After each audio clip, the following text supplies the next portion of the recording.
You are listening to the Knightline Sports Network, brought to you by Travis Dever and the Dever team, 386-690-1636.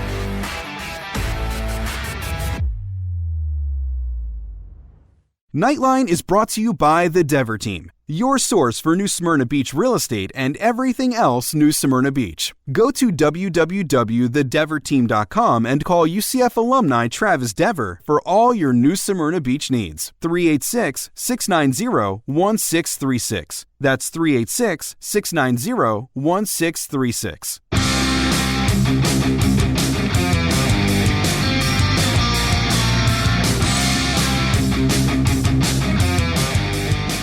Welcome to UCF Knightline, your source for UCF sports and former player information.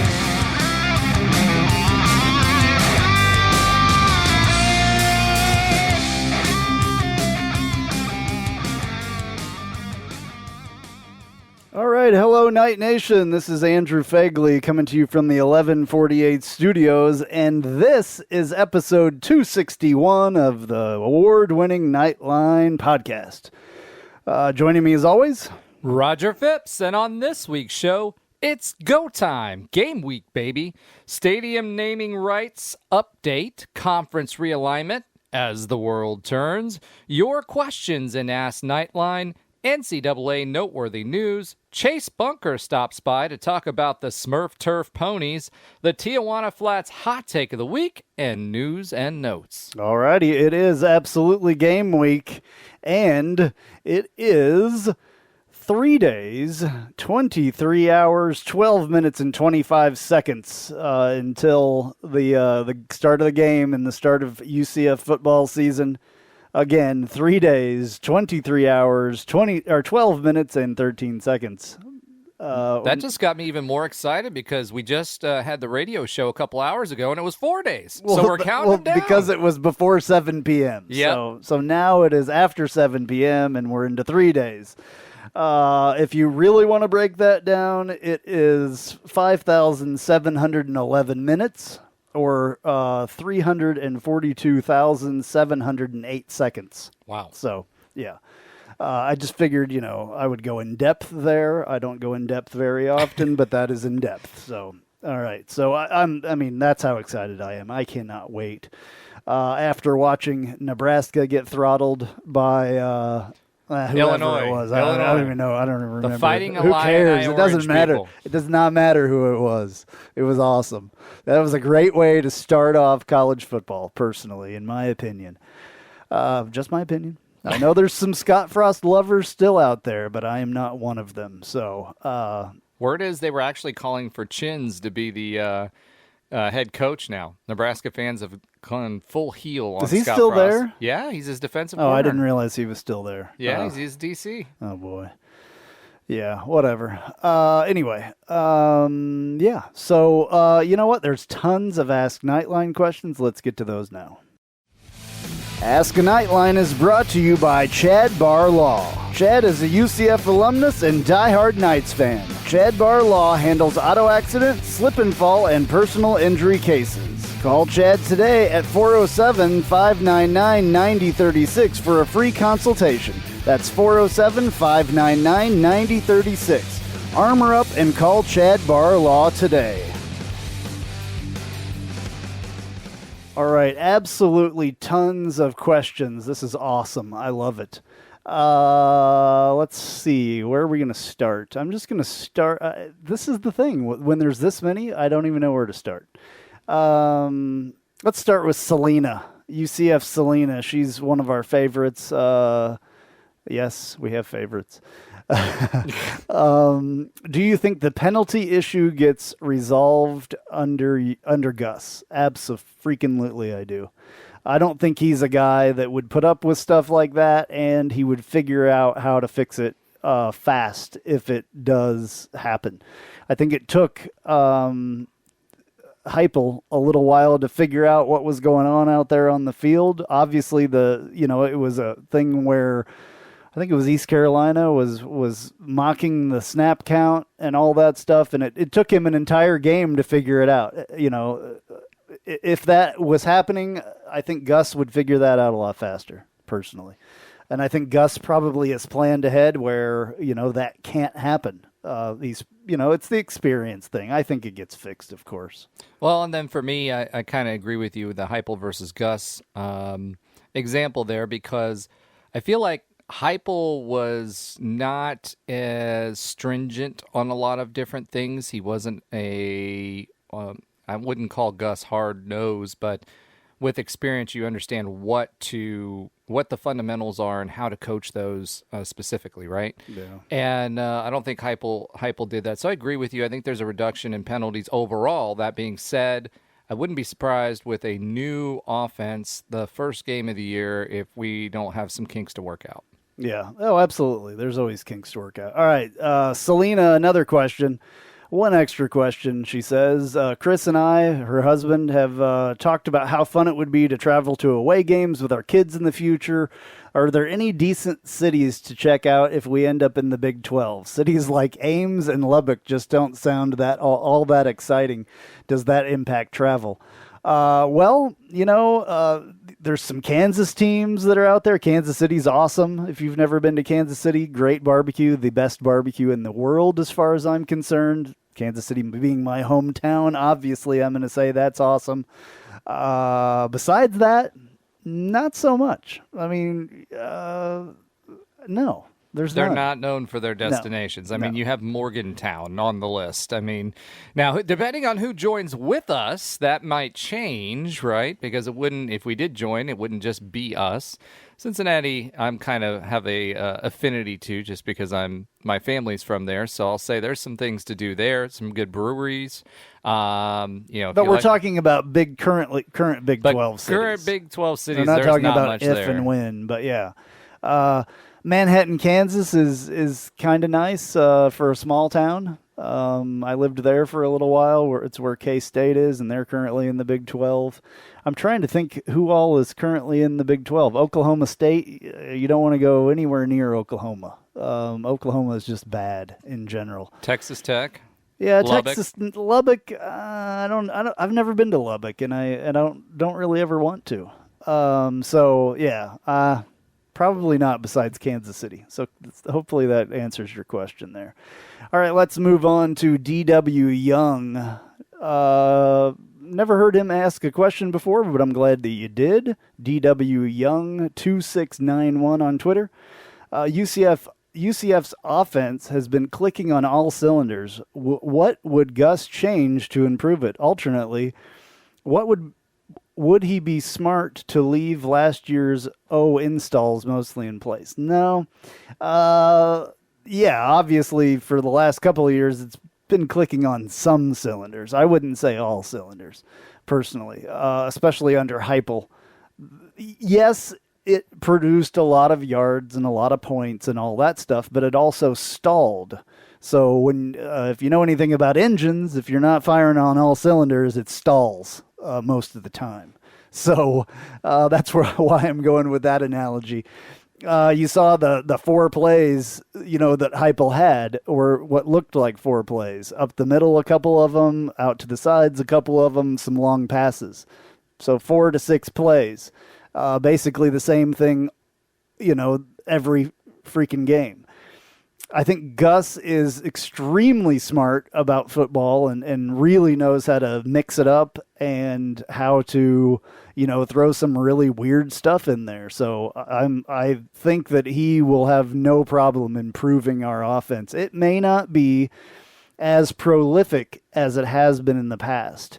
It may not be, gaudy with the numbers, but I think what happens will be gaudy. I think the amount of points and wins that we have will be the gaudy part versus the yards that we have. And with losing games that you have 600 yards of offense in, there was a couple, or at least one where I was just like, what? That should be impossible. Yeah, it should be impossible, but when there's bad coaching, it's pretty possible. So I don't think that we're going to have to worry about bad coaching from Gus. That's just one of the things that comes with having a guy that's got 25, 26 years experience in coaching football and the guy that wrote the book on the no-huddle offense. I think that he's excited again. and he's gonna come up with some crazy stuff. All right, so for me, absolutely not carry over any of the offense from last year, except for basically where you're doing a wide receiver streak or an empty set where you're just sending all four trying to catch the ball. Outside Hail of that, Mary. Hail Mary at all. Outside of that, I don't see anything being kept, and that's a good thing. To Andrew's point, the running game was not what it needed to be, especially we had a balanced attack as far as how many plays we played, but it was not efficient whatsoever. So we have a lot to gain there. Gus has been really, really good about that. I'm excited. I know you've heard me say 2-back sets till I'm blue in the face, but I'm really excited about that because we've been the most successful with those. I'd love to see him use the middle of the field, which Heupel did not, whether it be tight ends or slipping a receiver out there and just letting him get shifty. And I think you're going to see him do that with Johnny Richardson. So you'll have Bowser with the big back, and I think you'll see Johnny Richardson on the edge. I don't see any way that it would be a good thing for us to keep the offense that we have. I also think he's going to slow it down. We won't go warp speed like we did with Heupel. We also won't go back to our Larry ball. I think we will at times, but the appropriate times. I don't think it'll be warp speed all the time. So throttling. Yeah, for sure. All right, that's what I got for that one. Cool. Thank you, GW. Man, appreciate it. UCF Guy 23, with the recent developments of Pac-12 saying that they don't want anyone and AAC can't contact current 8 of Big 12, do you think alignment will change and playoffs will? If so, how? This whole alignment thing is a mess. And I think that this is going to take longer than a lot of people think it will. I don't think this stuff's happening overnight. And I know that there's been some rumors and all this stuff that it's coming before, and this is why the stadium hasn't been renamed because they're jumping to the Big 12 or whatever. First of all, I've said plenty of times, and I know everybody, I have like 5 questions about the Big 12. The Big 12 is not really where we want to be. I'm just saying that right now. The Big 10 or the AACC, something like that is where we want to be. We do not want to be in the Big 12 unless something big happens there. That's just my personal opinion. I've been around the Big 12 more than any other conference, and it's definitely got holes, and now it's got 2 more, and it turns into the same thing that we got involved with going to the Big East, in my opinion. Just my opinion. But they've also said, I think it was it the Pac-12 guy, the commissioner or whatever, that said, somebody this week said that they were not going to vote for the 12-team playoff. I can't remember. That was who Gordon it was. G. from West Virginia. West Virginia. All right. A current member of the Big 12 as well. So, yeah, I mean, obviously everything is going to change with this at some point. I just don't think it's going to happen very soon. As soon as we would like it to, I don't think.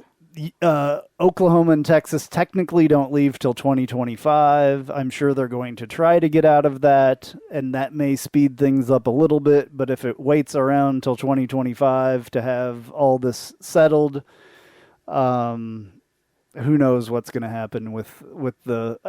And then the other thing is, if we go to one of those other conferences, will our chances be better being in that conference of getting in the playoff or not being in that conference? Because we can win the American fairly easy compared to having to go and win the Big Ten or winning the ACC or winning the Big 12 even. We have a much better chance personally of dealing with what we have in front of us rather than going into a new conference. Normally when teams go into a new conference, and this did not happen with UCF, I know when we went into the Big East, we won it, our first shot out. But normally when teams go to a bigger conference, they struggle for a couple of years. Just getting built up and recruiting into those, conferences and building your team up. We're not a Big 12 team at this point. We're not a ACC team. We're not even a Pac-12 team. So I think it would take us, I think we have an easier path, is what I'm saying, in the American. Okay, so my answer to this is we've got a whole segment on this, but I'm going to actually disagree on a couple of points with you. I think we are good enough as currently constructed, and knowing that we're in a conference that is known for high-flying offenses, that we could compete in the Big 12 as currently constructed. I didn't say we couldn't compete. I think we could win it, to be honest. Yeah. I don't know about that. Who do you have in there that you would disagree with? I mean, this is not where I wanted to go with this, but like, fair enough. I didn't say we couldn't compete. I don't think that we just normally, when a team goes to a larger conference, you don't just win that conference automatically. Normally. You just don't. So that's all I was saying. And I agree with you, and I think by and large that's usually the case. The thing is with the Big 12, in my personal opinion, I think with Texas and OU leaving, if we were to join, there's not a whole lot of strength behind them as far as the schools that are left. I mean, TCU might be the only one that's been consistently good. Baylor has had some spots, but really hasn't been any good. Iowa State has had a resurgence under Matt Campbell recently, in the past year or two. But we will see. I mean, it's a moot point if we don't move anyway. So the bigger point to me, I think, I agree with you, Andrew. It's not where we want to be. I think the ACC for me, and I've said this in the past, is where I would want to be, just because it's regional and it's got a lot of schools and it's winnable to me. Ultimately, I mean, obviously, who wouldn't want to be in the Big Ten, but we're not, and I don't see that coming. So I think, for me, we shoot our shot with the Big 12 if we have the opportunity, because if not, we're going to be left. If Cincinnati or BYU and Houston, they take that shot, we're going to be left in a depleted conference. So for me, I'd rather shoot my shot and see where it goes.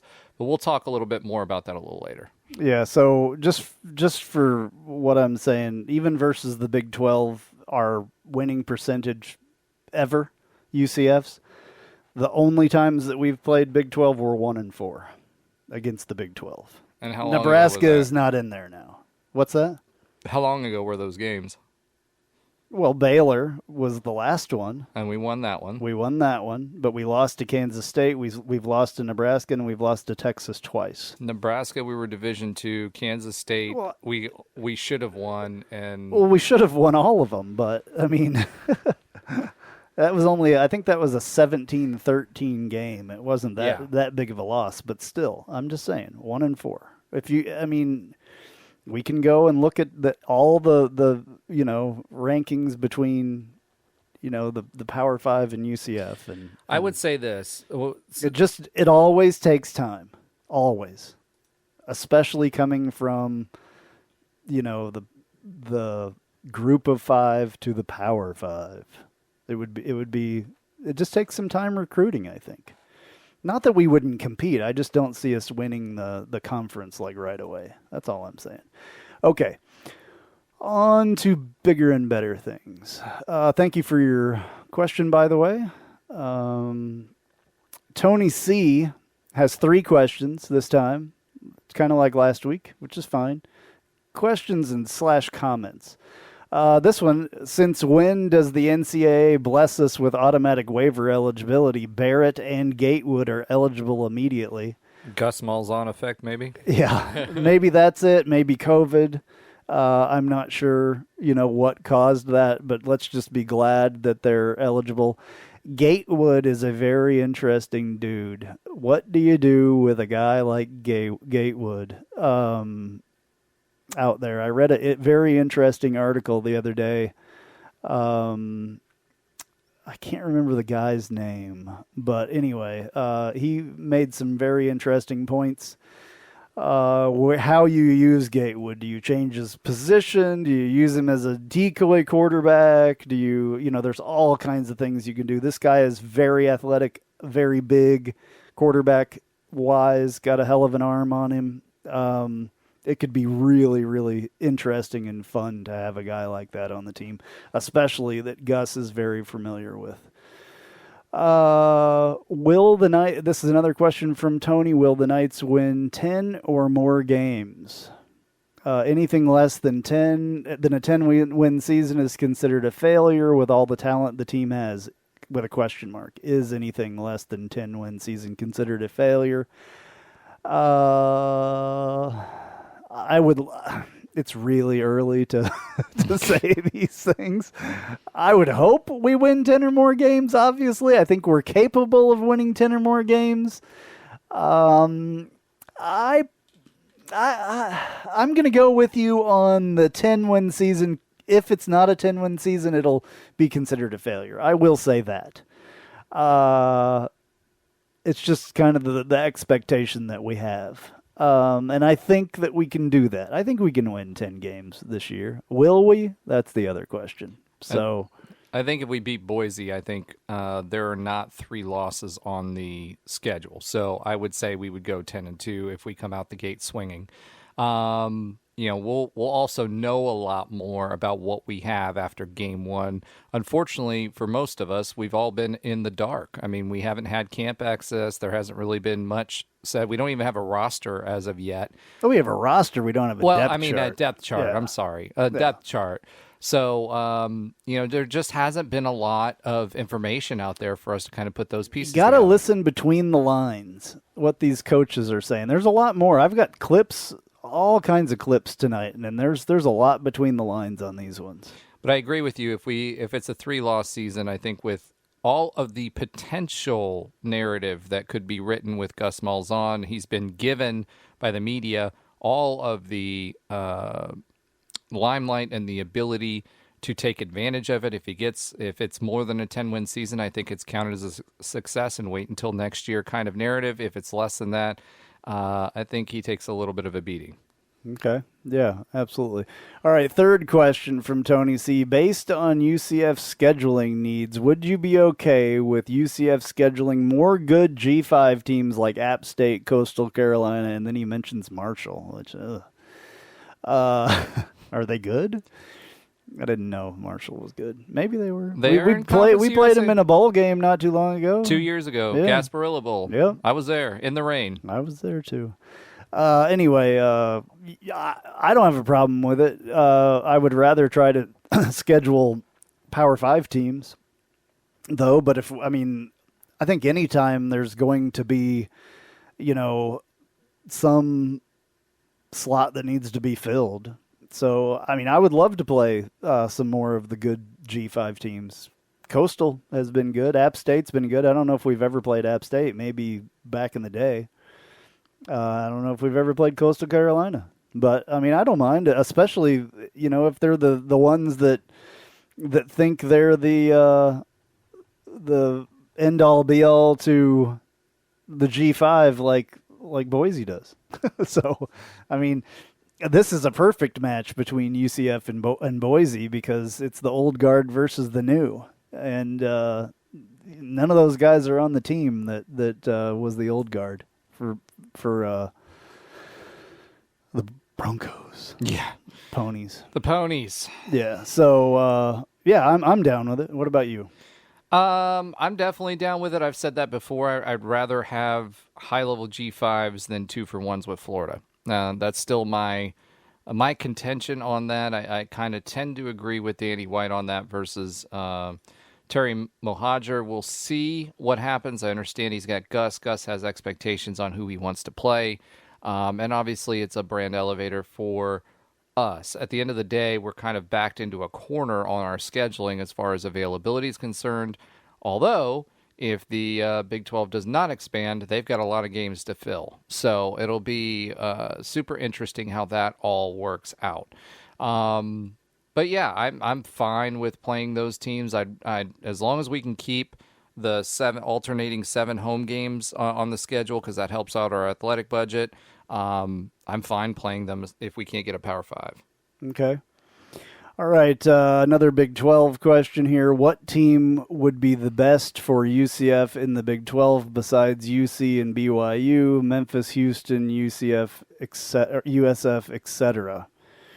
So basically, I think he's asking, this is Red Steve, by the way. Red Steve, and in parentheses, in shock.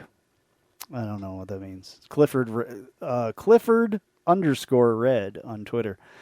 What team would be the best for UCF in the Big 12 besides UC and BYU? I think maybe I think he's maybe like a travel partner or something, somebody that we would like to go with us if we were going to the Big 12. I think that's what he's saying. Yeah.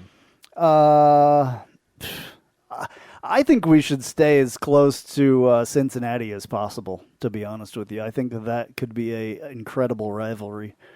Well, he's saying Cincy and BYU's going, so who's the fourth one? Oh, besides. Yeah. Oh, besides, I see. Probably Houston. I would leave Memphis out personally, except they're a good basketball school, so that would be. So is Houston right now. Yeah, so is Houston. I'd say Houston. I would pick Houston if I had to pick. And then I think that we should leave the other ones, though, behind. I think we should leave them behind because they left us behind before. So I think our new rival should be Cincinnati. And then he also asks, excuse me. Jeez. I might edit that out. He also asks, how long until Gatewood is the primary backup? It may not be very long, to be honest with you. We shall see. He's going to be a very interesting guy to come to UCF, and very interesting that he came at the time that he came at. Was there a need? Or did he really want to get away with whatever he had going on? I'd love to know the situation and what actually happened there. Did Gus call him and say, hey, I need somebody immediately because I don't have a backup that's worthy? Or I don't know. It's very strange. But I think he's got a couple of years too, right? He does. Yeah. Exciting. I think for me, number one, I would agree with you on Houston. And here's the reason why I would not pull the Cows along with us. They have wasted their opportunity. They don't have an on-campus stadium. Their facilities plans are just promises. They don't have a fan base.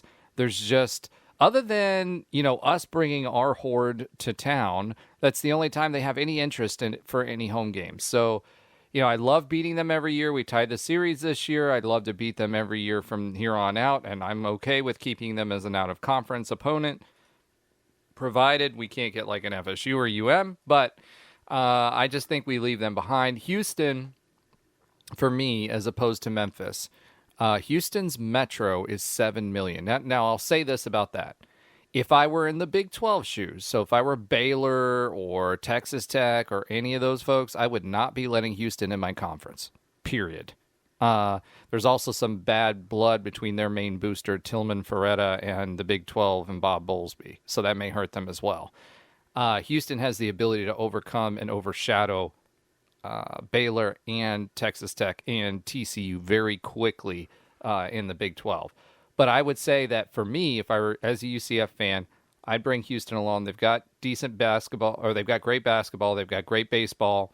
And I don't know what's going on over there with Dana Holgerson, but traditionally they've had pretty good football and we've got a lot of history with them. And they're in a town with 7 million people, which is always good for TV. So for me, I think the rest of those three small private schools, because their alumni bases are so small, will, be forgotten about in the state of Texas without UT in the conference. So between UT and Texas A&M, I think they cover most of the market. So if we can bring Houston in and bring them with us, I think that's the team to go. Okay. Who will be, Brian W. Peterson asks, who will be the first UCF player to score a touchdown this season? This is interesting. But I have an answer for you. What I think is going to be the guy, and I think that is Isaiah Bowser, personally. I think somehow we're going to get down to like the 3-yard line, 1-yard line, and Isaiah Bowser is going to take his big body and throw it right in there and score a touchdown. Exactly the reason he is here to do that. Being 6'1", 225 pounds as a running back, this is one of the things that I'm looking forward to most is Isaiah Bowser. Y'all have heard me talking about him the entire time. Since he joined the roster, probably the most exciting guy for me besides Big Cat, just because of the big-bodied running back. I'm just excited for that. For me, I think I'm going to say it's Ryan O'Keefe, and here's why. There's been a lot of buzz with him about practice, how he has been fighting for the number 1 spot. He had flashes last year. He had some drops last year that hurt him. But he's got speed. I think Jalen Robinson's going to be covered up because they're going to know that he's a threat. And so I think that's going to open the door for Ryan O'Keefe and give him the first score of the year. Okay. All right. Well, that should have been a hot take.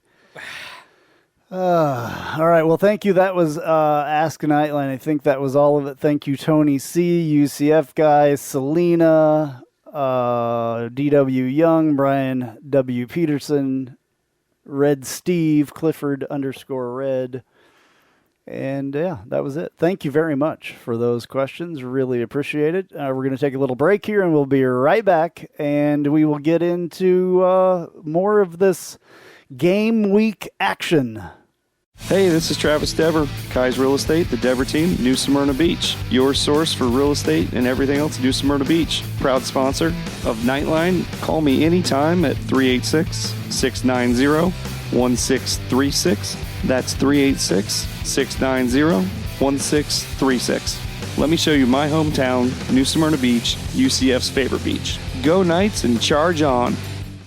An auto accident can change your life forever. At Chad Barr Law, we are raising the bar on what to expect from your personal injury attorney. Hi, I'm Chad Barr, and I want you to know that our entire team is dedicated to providing you with the representation you deserve in your greatest time of need. If you or a loved one have been injured in an auto accident, call 407-599-9036 for a free consultation or visit chadbarlaw.com. At Chad Barr Law, our clients come to us in need and leave as family. Offices, Altamont Springs.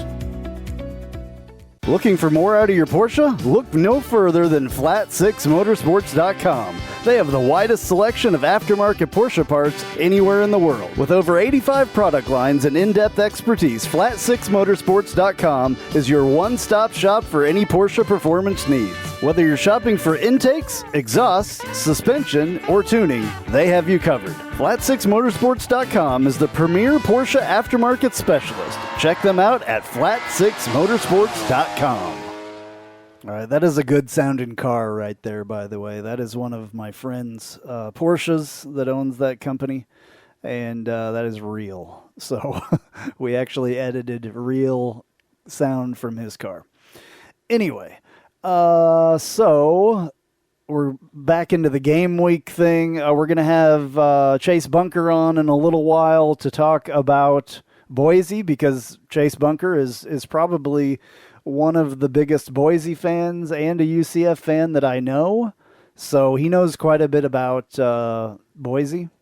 But we have a bunch of clips, and I have clips from the Boise head coach. I have clips from the Boise offensive coordinator and the Boise defensive coordinator. I have clips from Gus and from Travis Williams. So we got a lot of clips. So let's get to some of that. I want to go first and hear what Gus had to say. I believe this press conference was Tuesday of this week. So here's what he said about where they're at and working on preparing for Boise. We officially started our game prep, game planning for Boise today. Scout teams, everything that goes with that had a good Tuesday practice as far as our routine goes. We'll have a Tuesday, Wednesday, Thursday, and then next week we'll go another Tuesday, Wednesday, Thursday, just being first game and everything that goes with that. But overall, it was good to start concentrating on another opponent and not ourselves, and you can tell our guys are excited about that. All right. Well, I think he thinks the game is on Saturday by the Tuesday, Wednesday, Thursday comment, but hopefully he's there and ready on Thursday, yeah. So I can understand. It was like Tuesday afternoon or something, so that's understandable how that goes. But here's what he had to say about Boise and what he knows about them. They're a team that's used to winning. They're a very good traditional winning program. They got a lot of returners back. They're used to winning and playing a high level, and that's our biggest challenge. I mean, I think this is a great test for us, but we have a lot of respect for them. All right, well, there you go. That was pretty simple. I like simple when it comes to that.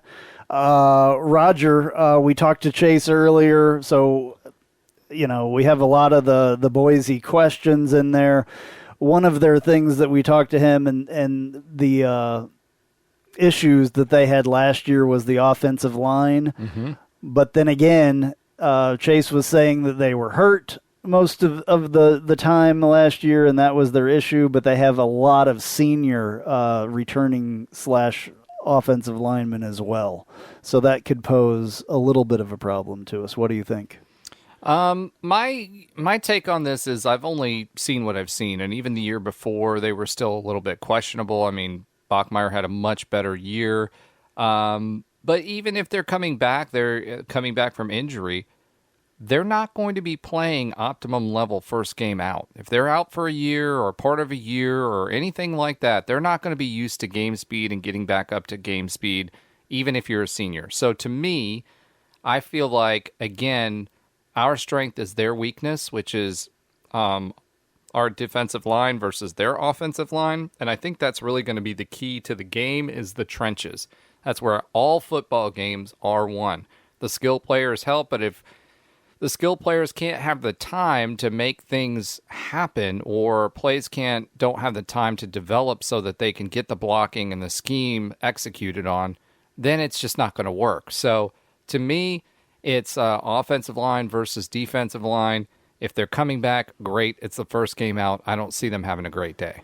All right, here's what Boise's defensive coordinator had to say about playing UCF. We've been looking at it for a long time now, Jay, and our guys are excited for the task, and our staff is excited for the task. But I mean, you can't run away from the fact that Coach Malzahn has been coaching great offenses for a long time, and he does a great job creating mismatches, creating one-on-ones, confusion, tempo. I mean, there's just a lot of offense you got to prepare for when you go against Coach Malzahn. And now at UCF, he's got one of the best quarterbacks in the entire country coming back. That's without a doubt. And he's got speed all around the field at the receiving position. He's got running backs, tight ends. I mean, he's got all the weapons he needs to run his offense the way he wants to run it. So we're excited for the challenge, but you're 100% right. I mean, it is going to be a great task, and we're excited for it. All righty. They've talked very well. These coaches have talked very well and very respectful for Coach Malzahn, for sure.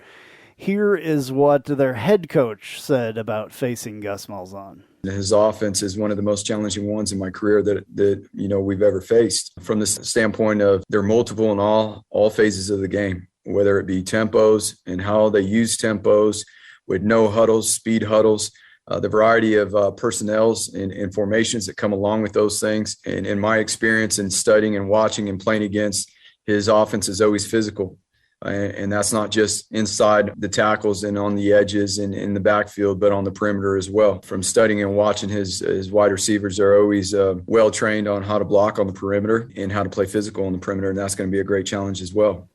All righty, so that is Boise State's first-year head coach, was a defensive coordinator for Oregon, who started their season off, I think it was a couple of years ago, against Gus, so he's familiar with playing, Gus. So he mentioned some things there about wide receivers, which we don't totally know what we've got at wide receiver, I don't think. That is the one thing. A lot of comments from them about Dylan Gabriel as well.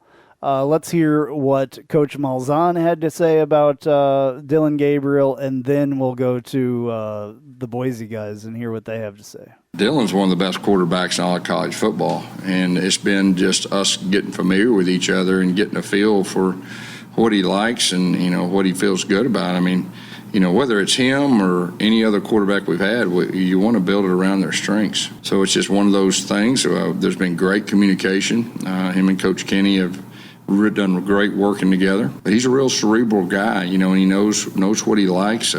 He's a great competitor. His teammates really feed off of him. He's not one of those guys to get in their face all the time, but when he talks, people listen. And he does have a special gift. All right, Boise's head coach is more familiar than you might think with Dylan Gabriel. I guess that he used to recruit Hawaii and California for Oregon or whoever it was that he was recruiting for at that time. But he knows Dylan quite well, is very familiar with him. Here's how he says what he's going to have to do to stop Dylan Gabriel. He can do it with his arm. There is no question about that. He's one of the most accurate quarterbacks you'll see. But he can also extend plays and create plays with his legs as well. So that being said, we got to be extremely disciplined within those passing situations and maintaining our rush lanes and being able to make sure that we have him accounted for within coverages too. And as well as, in the run game and making sure that we're handling the edges well in the situations where it's pocket movement and or whether it's a read keep for him and just making sure that we do a great job leveraging formations. All right. Well, it sounds like these head coaches or coaches for Boise are kind of, excited about this matchup. Obviously, this is a big matchup for the G5, the old guard versus the new. And here's what their head coach had to say on how big this game was for the G5.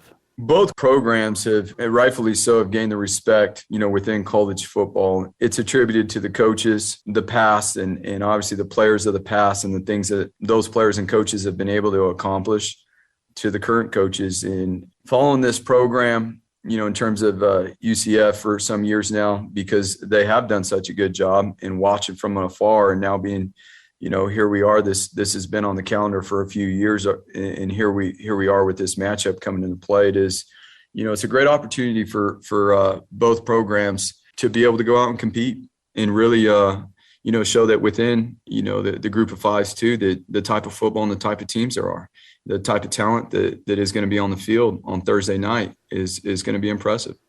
All right, Roger, let's talk more about this stuff besides just listening to clips. I've got more that I will work into the rest of this. There's just a lot available, and I wanted you to hear some of those clips, but we also want to talk about this as well. So what do you think the attendance is going to be like? It's a Friday, or it's not a Friday, Thursday. It's a Thursday night. And the weather should be good. Hopefully Thursday night is the only thing that really worries me about attendance. And I think that this is a big enough game that people have been looking forward to, that the diehard football fans will definitely be there. No question. But do some of the more casual football fans come out on a Thursday night, late to watch a football game? I'd say probably not. The other issue is, kids, and we have a very young alumni base that have children. I, for example, will be bringing both of mine. This will be my daughter's first, and there's school the next day. So I'm going to have to play it by ear as to how long I can stay for the game, but I will be there. But that's a big consideration. There's been some folks that have been kind of checking out what's available on StubHub, etc. It seems that there's a fair amount of tickets that are out there, more than you would expect for a fully packed stadium. That being said, it seems that a lot of the Boise State tickets were bought up, which is good. So the visiting section should be loud and proud. If I were to put a number on it, I'm going to say there's probably going to be somewhere between 37 and 38,000 there, which is a decent crowd. Okay. Yeah. I mean, I don't know anything about attendance and like what it numbers and stuff like that. But it looks like there are, I'm looking on StubHub right now, or Vivid Seats or something, and there's definitely seats available. So it doesn't say how many are in each section, I don't think, unless you click on it or whatever. You have to go to each section usually. Yeah, there's some. Most of the UCF sideline is pretty good. The visitor sideline, the Cabana has some seats, which is kind of not good, that there's a bunch down there. But who knows? I mean, there's also COVID that you have to think about in all this, and if people are, interested in going to a stadium where the majority of people aren't going to be wearing masks and all that stuff. I'm sure there's some people concerned about that. Not being one of them, personally. I'm not concerned, and I just can't wait to get out there and see a UCF football game. So I'm good with that. Whatever, it is what it is. Just don't come to the game sick. That's all I ask from people. But I expect, a bunch of people to be there. Who do you think breaks out during this game? Is there somebody for UCF that you're looking for, having a breakout performance that maybe we haven't seen have one before? Yeah, for me, I'm expecting a lot of big things out of Devad Wilson. We keep hearing in the offseason that he's taking a leadership role within the defense. He's a very vocal leader. He's hard-nosed. Last year when we did see him, he made some mistakes and got kicked out of games. So I'm hoping that he's got that out of his system. But I feel like from a defensive back standpoint, we need a strong vocal leader. He was highly touted when he transferred here. He showed some flashes last year. And if he has taken that role, I think that's a good thing for the defensive backs. All right, well, here is Travis Williams, our defensive coordinator, talking about Devad Wilson. With Devad, he's a guy he's a veteran. He's a vocal leader. He's getting guys lined up. He's out there. When he's out there, he's out there. He's a guy that has a passion for the game. Sometimes you got to tell him, hey, you're talking too much, but that's just him. And he likes to quarterback it, and it's a fun deal when I say that. I'm glad we got him. I think he's poised to have a really good season this year. All righty, well, there you go. Devad Wilson comments from T-Will, so that's good. Glad he agrees with me. Yeah, another guy that people kind of I've heard his name mentioned multiple times, and somebody asked about him at the press conference as well, was Quadric Bullard. Mm-hmm. Heard very good things about him, and here's what T-Will had to say about him as well. He's one of the guys you'll know when he's out there. I mean, he just sticks out because he's around the ball. He's a heat-seeking missile. That's just what he is. Even with the size that he is, he's a guy that doesn't shy away from contact. If you want to get to Coach T. Hart, be physical and be a sure tackler. So he's one of those guys. That's what you're getting out of him. He's a guy that loves football, so I'm glad we have him as well. All right, well, he could be one as well because we haven't heard or seen much from him. So that's good to have some guys like that. And I mean, I think that an unknown person maybe that we will have a breakout thing from. There has to be a wide receiver in there. There has to be, because there's a lot of unknown as far as that goes, of who is going to be, starting and who's going to be a good wide receiver for us. So I'm looking for one of those guys to definitely be, so the next Marlon Williams, basically. Yeah, I think so. I mean, there's got to be somebody on the team that can be that for us. You wrote this, so pace of the game. What did you mean by that? So, I mean, we've heard that Gus is not going to go at the same pace as the previous, football coaches that we've had the past two, and then I've watched some Boise games, and they don't go anywhere near what that pace was. But Chase seemed to think that they will go at a faster clip. So, from your thought process, do you think that Gus tries to play to our strengths with the defense and tries to limit the amount of time that they're out there so that we get the most bang for our buck as far as turnovers are concerned? Or do you think he goes at a moderate pace? I mean, where does he fall on the spectrum for Heupel, Frost, and George O'Leary? Well, Heupel was faster than Frost, even though Frost kind of brought that here, supposedly. But there were a lot of mistakes with being so fast with Heupel's team. I just don't think it was very well disciplined, especially when you saw offensive line issues and everything else with that, and then offside wide receivers and the wide receivers is what sticks out to me for discipline. I mean, the offensive line's doing a lot; they're moving off the ball. The wide receivers, all you got to do is stand there, see where the ball is, and make sure you're not offsides. Kind of. Yeah. So I think that the pace will slow a little bit, but the players, when I've heard them talking during press conferences and somebody asked them about that, they've said that it's not that much slower. So I think it will slow down at the appropriate times to slow down and slow down properly, which is what Heupel never could get a handle on. And I think we've talked about that at some point today. Mm-hmm. We've been doing stuff. We did the radio show, so I'm not sure where that line blurred. Yeah, but somewhere we talked a little bit about that in particular. So, yeah. So, your next question that you wrote here is, what do you expect to see from the offense? I expect still to see a lot of points scored. I don't expect to see maybe as many points scored. And then this is another thing, my lines are blurring because I said that it probably won't be as prolific with the numbers as it was last year, but I think it will be more efficient.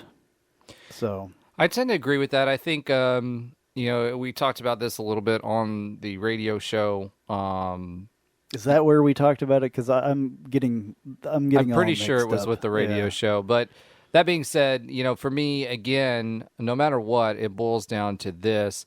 I think that we had a balanced offense as far as number of plays, but not as far as efficiency for what we had. So I think that if we have the running game moving the ball consistently, I think what we'll see from the offense is a lot more setup of the pass plays versus just trying to stretch the field, know everybody's out on the boundaries, and try to out-athlete the other player, because that's basically what Heupel was doing. He was like, I'm going to run faster than you.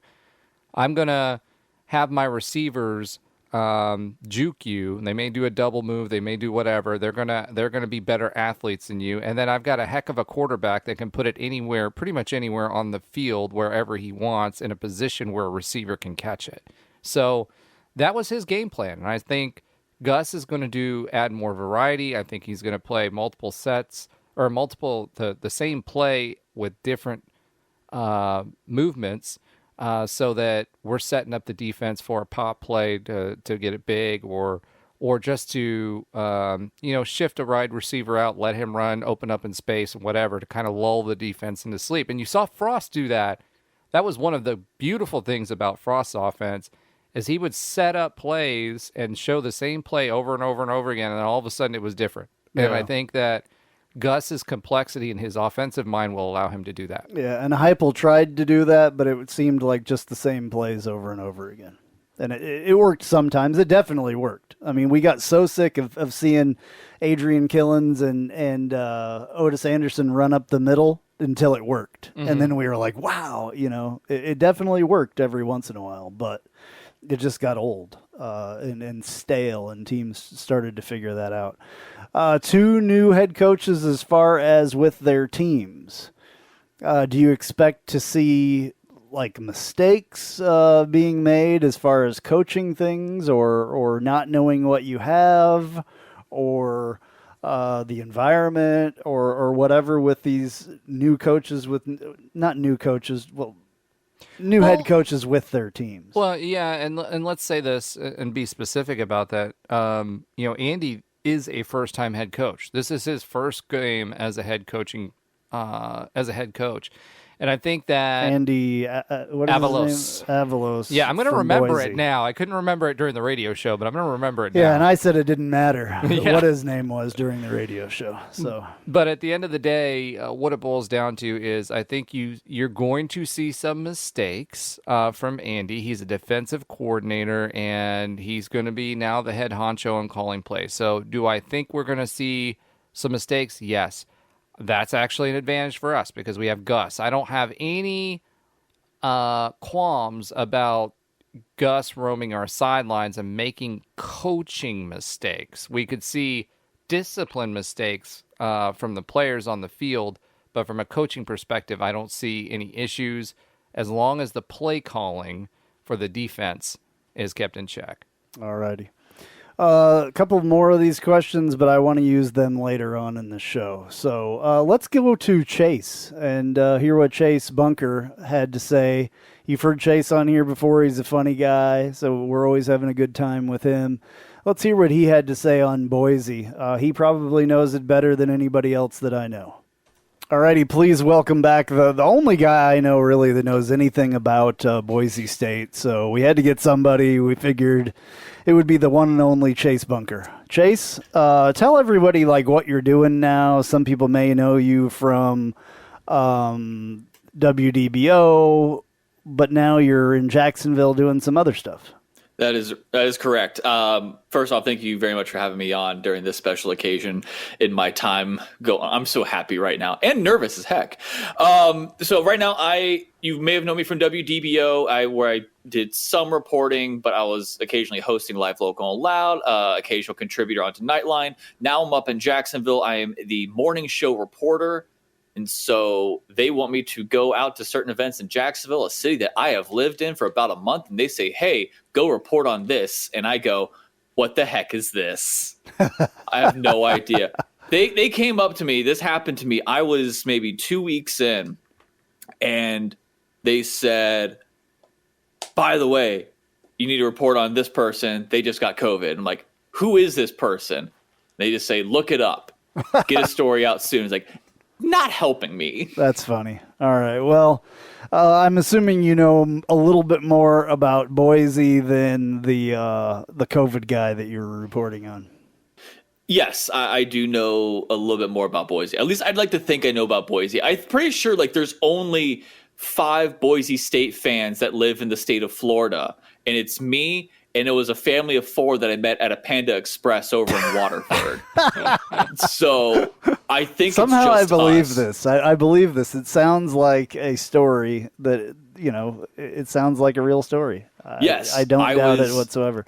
I was legitimately happy when I saw them wearing a Boise State shirt. And I'm just like, oh my gosh. And of course, it was the one time I wasn't wearing a Boise State shirt. And so it was like, threw on my keys. Like, so my keys have a bottle opener. It has the Boise State logo on it. There you go. So he freaked out for a bit. He's like, oh, you're a fan. And it's like, yes. And then we bonded for a little bit. Right on. Well, I do that randomly with people that I see wearing Chiefs stuff because I feel alone in the state of Florida being a diehard Chiefs fan. So I bet. Tell us about Hank Bachmeier.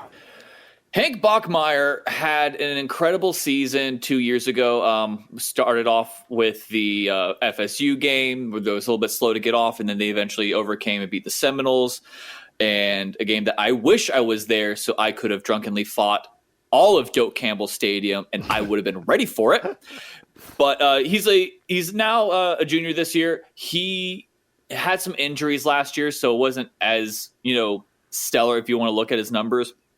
Granted, the way the Mountain West handled the whole COVID football scheduling, it was more or less that they struggled to just get out football games. He's a good pocket passer. He's a little bit of a scrambler. He's similar to Dylan Gabriel, but I'm not going to say he is like the Dylan Gabriel. Like, I think Dylan Gabriel is a better quarterback in comparison to Hank Bachmeier. Hank Bachmeier, I would say, is like the Publix knockoff of quarterbacks. Wow. I say that, I mean it in the positive way, because if I said great value, Walmart doesn't sponsor this, right? No. Okay, cool. Yeah, it's not the great value because I that'd wish just be an Walmart absolute did, though. insult. I mean, we'll yeah, take if Walmart did, we'll take you could get all Walmart your or products Publix for sale at Yeah, Walmart. absolutely. Yeah, and the Publix brands are a little bit better than the great value at Walmart anyway. So exactly, he's a good quarterback. He didn't have that great of a year when he did play. It seemed like there were some mistakes here and there, but like he still threw for like over 60% completion rating. I'm trying to remember how many touchdowns he had. He had like a decent amount last year, I believe. Six touchdowns last year and 2 interceptions. Yeah, and then of course over a span of 7-8 games, like that's fairly decent. Sacked 12 times. That's the part that's we'll get to that probably next. Okay. The O-line.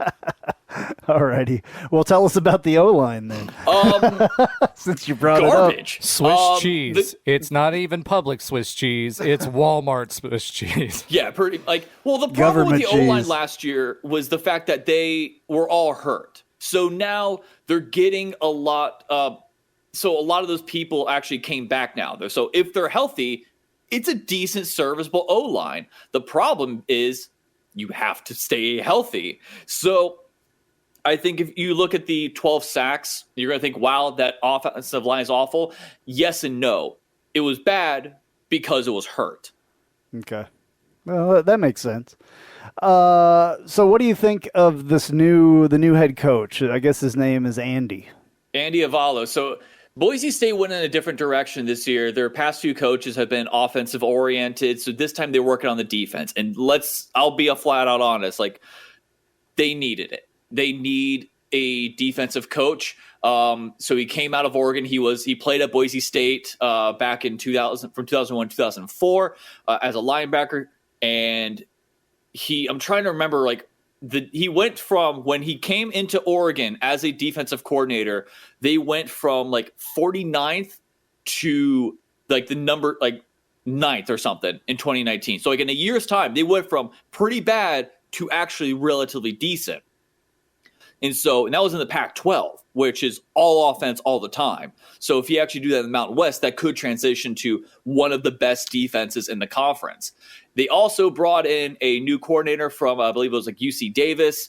I forget his name offhand because it's UC Davis. When have we ever actually said, you know what I feel like watching right now? UC Davis. But apparently he's actually one of the better they have one of the better offenses, believe it or not, during that tenure. So they're still going to try to go fast-paced, but the mind now is going to be on the defense. So could this be a factor? Is this his first time coaching? He's going up against Gus Malzahn, who has been coaching for many, many, many years right now.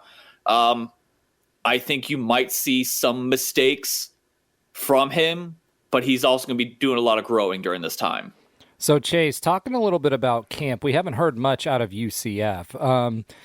I don't know how open Andy has been about Boise. I know he's made some comments about their offense clicking and whatnot. What have you heard about their offense coming together, given that the head coach is a defensive coach and they brought a new offensive coordinator in to coordinate the offense? Yeah, they've been incredibly tight-lipped as well. It's crazy that I don't know if it's a mind game or something where they don't want to give anything away, because it seems like from when this was announced from the Boise State UCF, this was possibly a game in their minds bigger than the national championship game. This was the old guard and the new guard, essentially. You have the team in Boise State that helps represent the group of five, and it's pretty much the group of five standard, against the new rising up-and-comer in UCF. And I think they've had this game circled since the announcement, and they've been keeping everything tight-lipped. And it's crazy. This is the most quiet camp I've ever heard out of both sides. Yeah, I listened to their press conference. It was the head coach and the two coordinators. And they all seemed kind of like that, but they also seemed very excited about playing in the bounce house. They knew that it was called the bounce house. Like they were genuinely excited about coming to Florida and playing in our environment. How do you think that that's going to turn out for them? I mean, the humidity is one thing. I mean, that's one of the bigger things, the humidity. I guess they've come to Florida and played well before. So, yes. you know, and it sounds like they did some kind of practice in their practice facility. They turned the heat up on them, you know. Yes. They did this when they played against FSU 2 years ago. They pretty much prepped for the heat. They pretty much said out loud, like, hey, this is going to be a factor. I don't know why I said out loud as if they're going to keep this a secret. Hey, do you know that Florida's hot? Spoiler alert. Hey, this is going to be hot. So we got to prepare ourselves because let's be honest, like all these northern teams, if they don't prepare for it, they end up getting cramps. They end up slowing down. They fatigue early.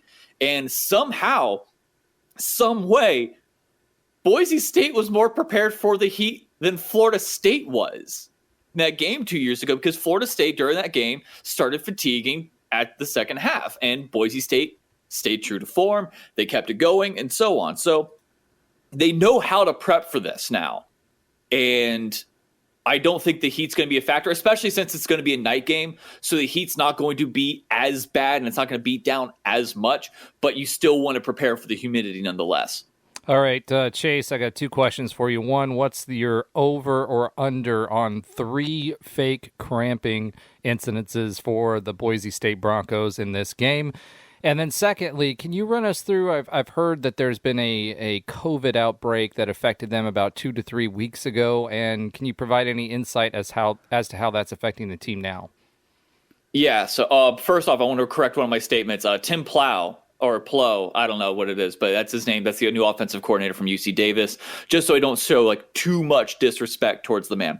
Over under 3, I think I'll take the under on that in terms of cramping.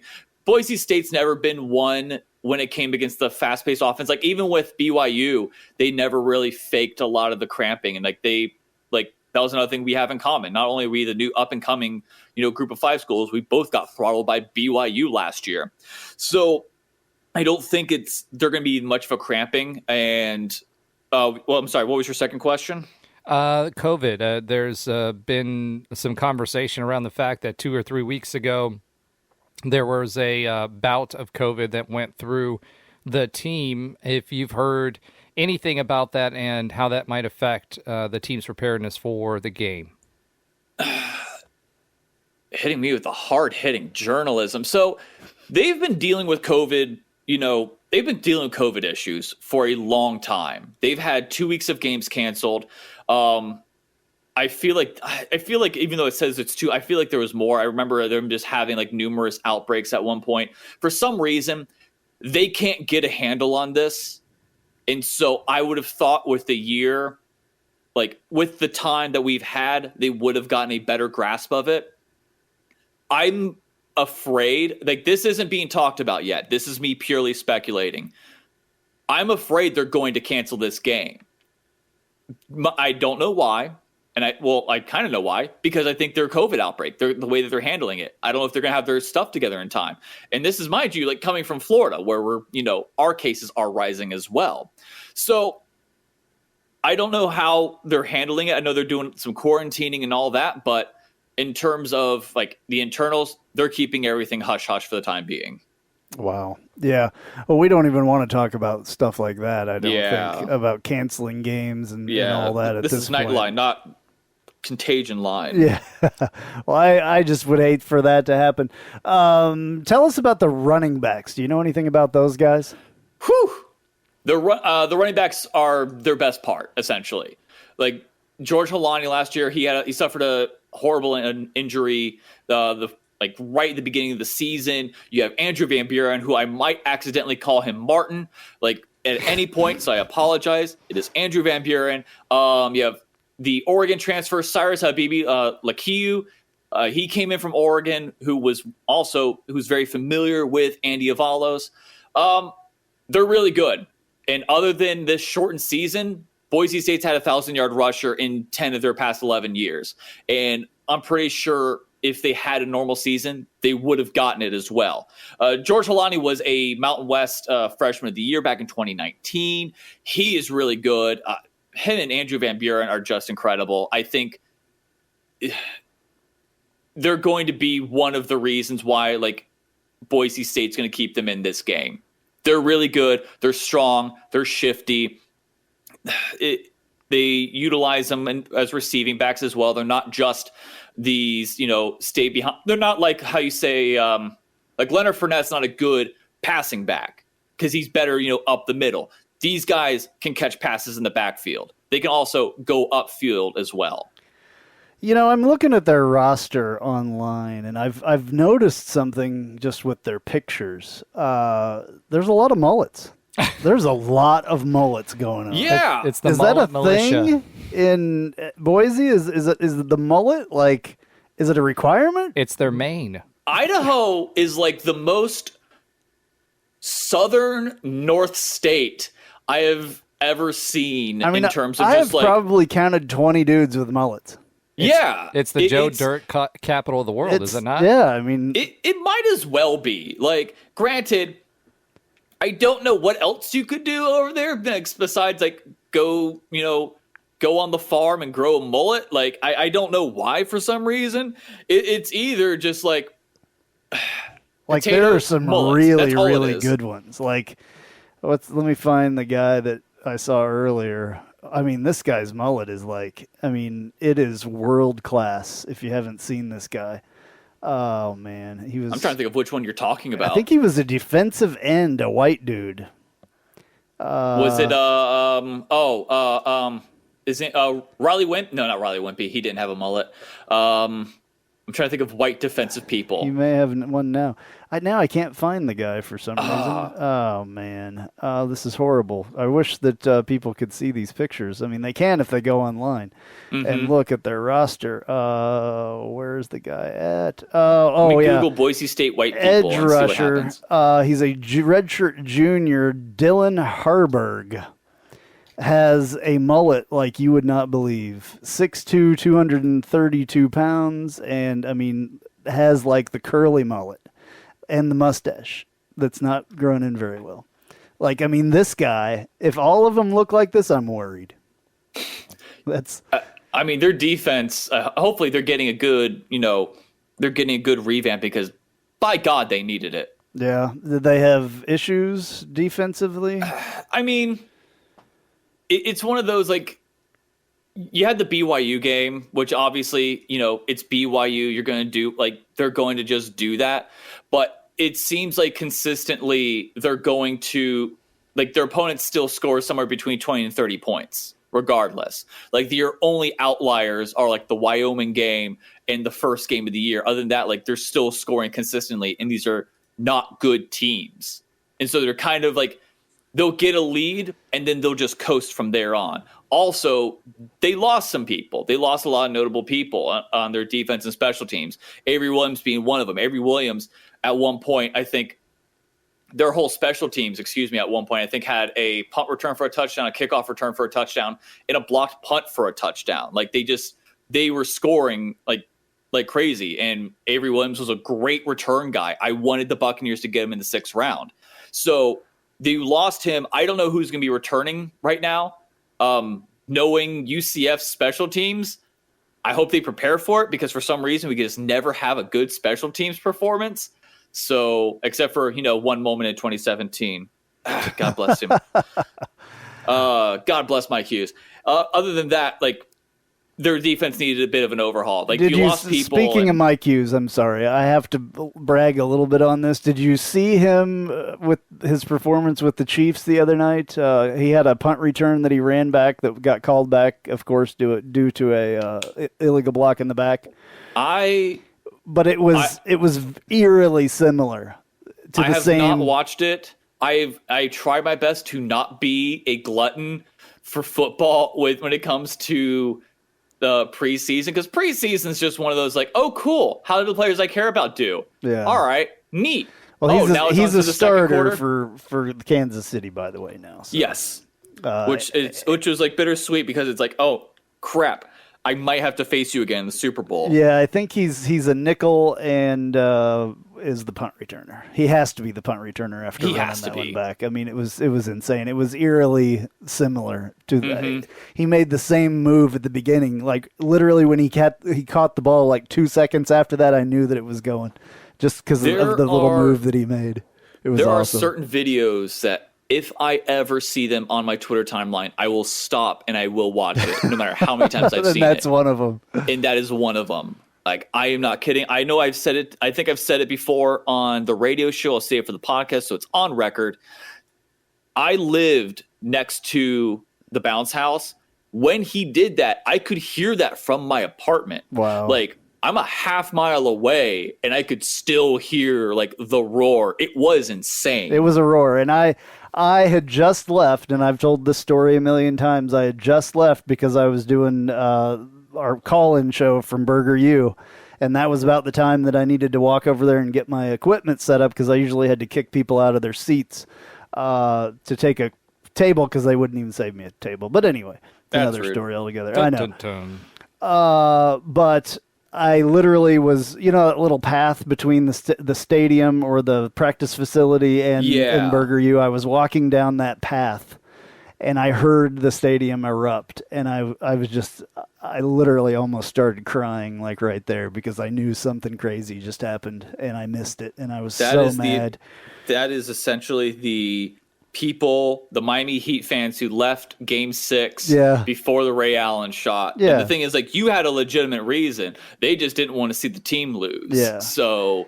And that was literally, I think that was the last post-game show I ever did like that because I wasn't doing it I was never leaving leave again. this. I ain't missing anything else anymore. No, I was so mad. I literally, I'm one of those people that the more pissed off, if I'm extremely pissed off, there will be tears coming out of my eyes because I'm afraid of probably what I'm going to do to someone. And I was that mad that I was like almost freaking crying. I was so upset. Anyway, back to mullets. This guy, Dalton Lynn's 51, offensive lineman, redshirt junior, has an incredible mullet as well. I mean, I'm looking forward to this game now just because I'm going to spot mullets. I mean, I'm telling you, this guy has an incredible... He might have the second best one out of all of them. Let me take a look. I have not seen Dalton. See, the thing is, like, all my Google image searches. If you just, Don't Google finish image, that sentence, dude. Go to their website. Go to broncosports.com and look at the roster. And you can see these 2021 pictures. I mean, this guy's, Roger, you might have to come around the desk here to see this one. Because this is impressive. This is really impressive. I mean, it's curly, it's on the shoulders, and it's short on the sides. This is straight up 80s mullet quality. Yeah, I mean, it's impressive. And especially with the white, blue, and orange striped tie. I mean, it matches.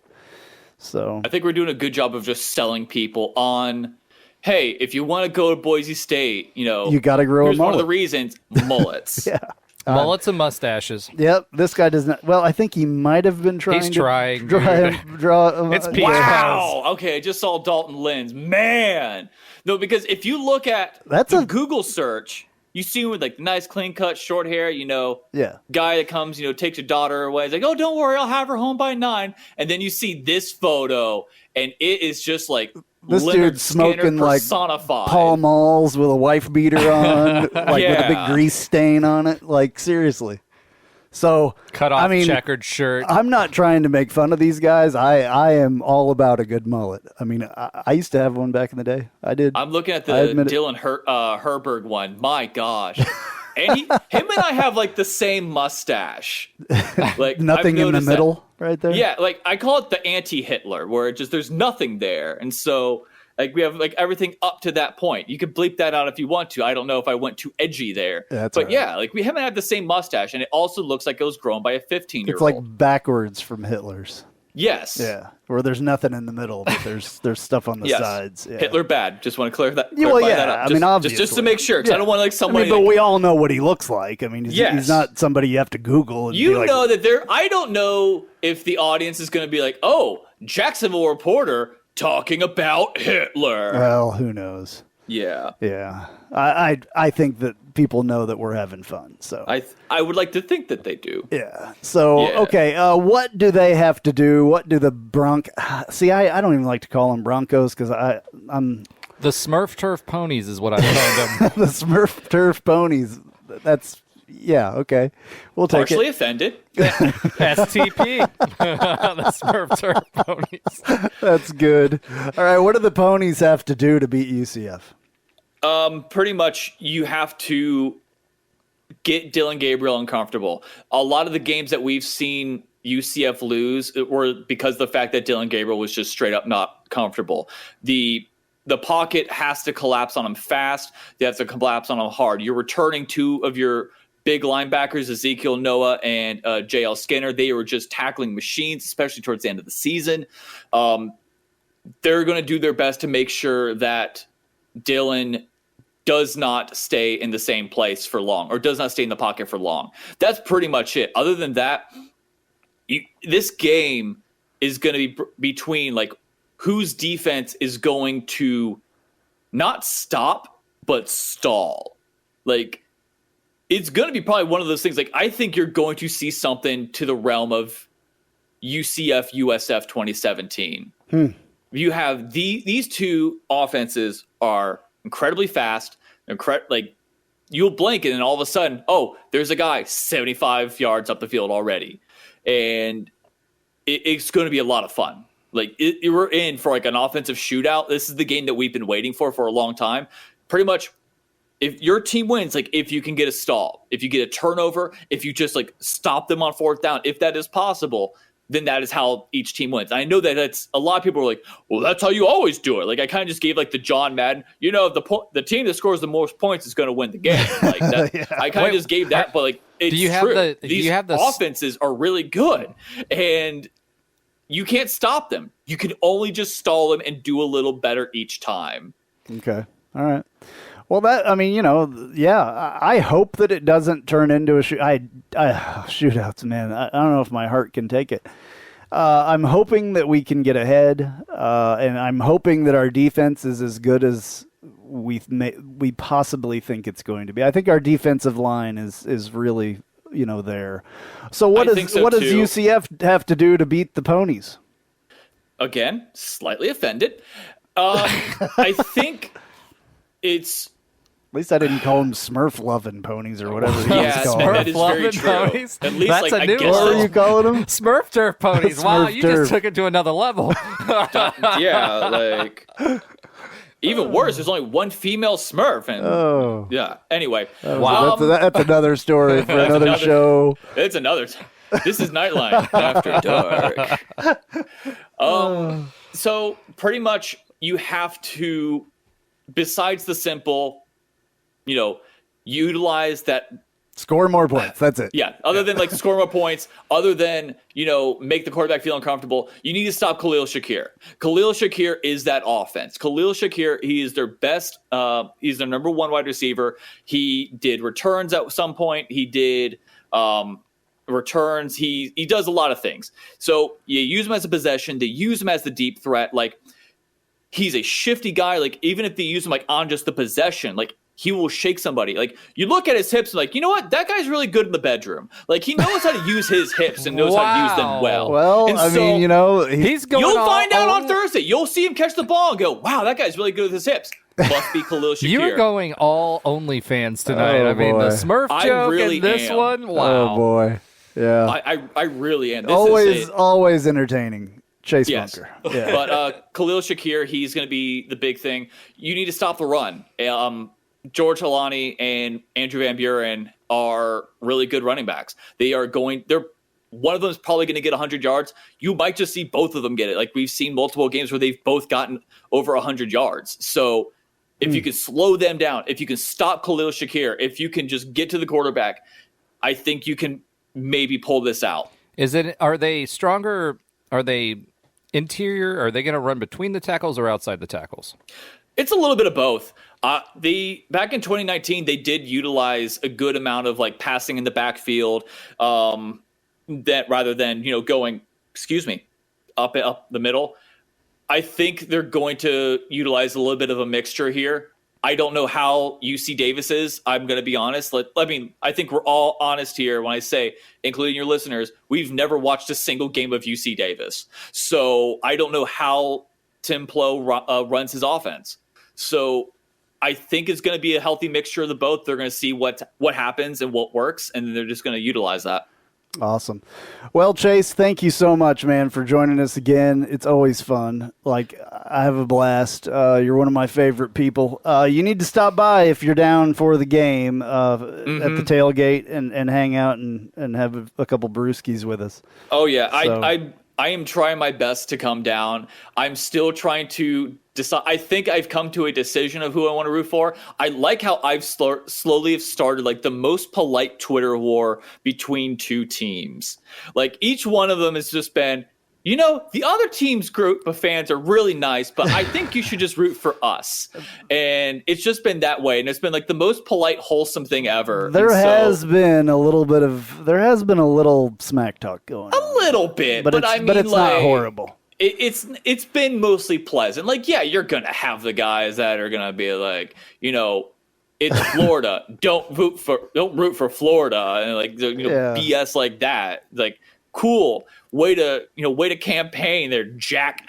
So well, I don't know. We're not flying any banners over Albertson Stadium in Idaho. I'm not gonna come back. Is it Albertsons? It's Albertson Stadium. Our basketball is a Taco Bell Arena. Oh, well, that's cool. I like Taco Bell.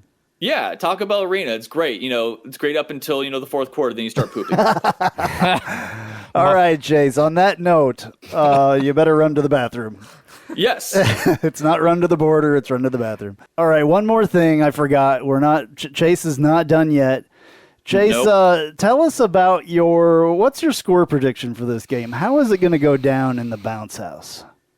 Oh, man. I have been going back and forth on this.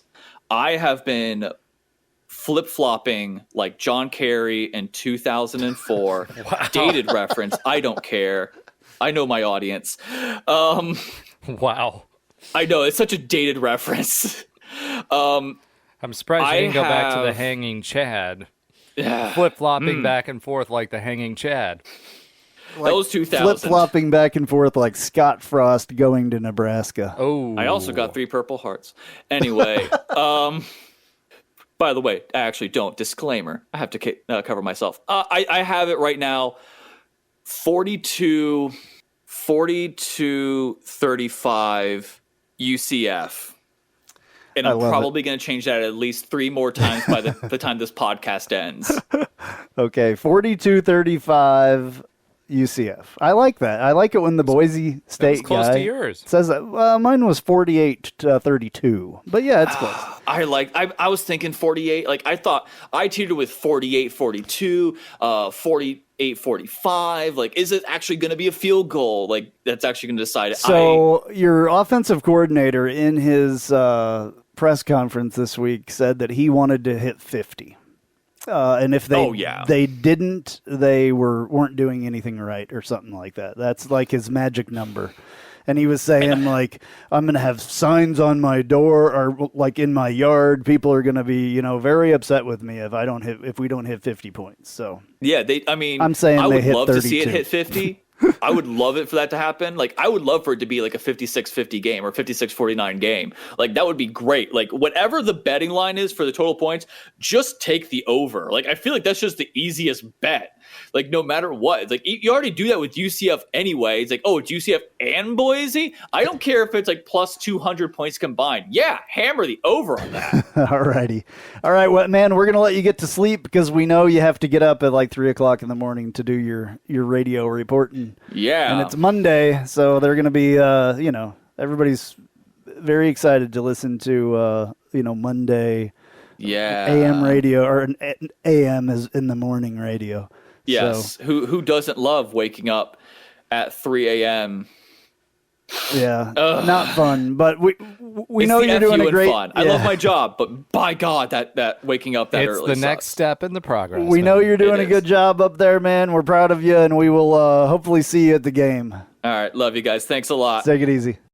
If you haven't figured it out yet, I love Tijuana Flats. I would love them even if they weren't a partner with us on the Knightline Sports Network. They have all kinds of great Tex-Mex food, and it's fresh, by the way. Made to order burritos, tacos, enchiladas, chimichangas, quesadillas, bowls, nachos, and taco salads. And if you haven't tried the queso, you are completely missing out. It is the best queso that I've ever had in my life. Absolutely hands down. And the sauce bar that they have, everything from wild to mild in there. Absolutely awesome, awesome stuff. Not only do I love the food at Tijuana Flats, but I love the company, a UCF-born company, and they give back to the community with the Justin Queso Foundation. So head to your local Tijuana Flats. Tex-Mex for everyone.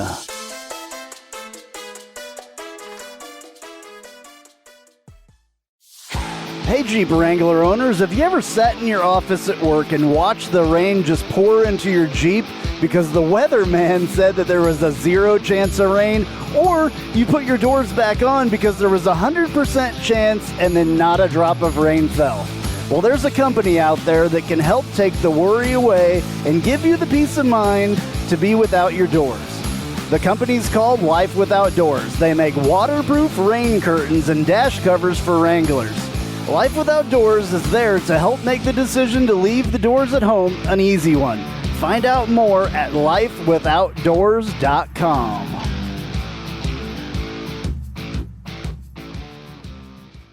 Spice up your company with homemade marketing services from Tasty Gravy Creative. Tasty Gravy serves up the menu of budget-friendly marketing, graphic design, and public relations services customized to your specific goals. Co-owned by a UCF graduate, Tasty Gravy can help refresh your brand, strengthen your online presence, or reinforce your company's message. Contact Tasty Gravy for help with your website, social media, marketing, advertising materials, and more. Visit tastygravy.com. All right, good to talk to Chase. That is always entertaining. Always. I love Chase Bunker. He's one of my favorites. He was so instrumental helping us as far as the radio show and stuff, just making me feel comfortable doing radio. He was one of the producers in the beginning and just made a big impact. So love that guy and love it when he's on the show. Yeah, and you never know what's going to come out of his mouth and what dots he's going to connect. It's if just you so ever crazy. have a chance to see one of his stand-up things too, he does do it every once in a while, and I have yet to see one, but I cannot wait. So, yeah, I mean, if that's any indication in his radio hot takes, I mean, yeah, he's just it's going to funny, be great. Dude. Just some people are naturally funny, and he is one of them. So. All right, so, thinking about this game and the conversation we just had, and then thinking about the questions in Ask Knightline, especially... We've covered a lot. Yeah, a lot. And I'm going to be honest with everybody. We sat here for probably 15, 20 minutes talking off of doing the show. We stopped, and we looked at our notes, and we're like, there's no way we can cover all of this. So, and we do this quite often. It's just one of the things on the radio show. We don't have time to do that, but this we can stop and okay, where do we go next? There's all kinds of stuff that we would like to talk about, but I don't want to make this thing a 3-hour, a 2.5-hour podcast. Just because, especially not game week. And then you all know how things go once we start having games, and so we'll do a recap the next time. We'll have Kyle Israel. He's coming back to work with us for another year, thank God. Yeah.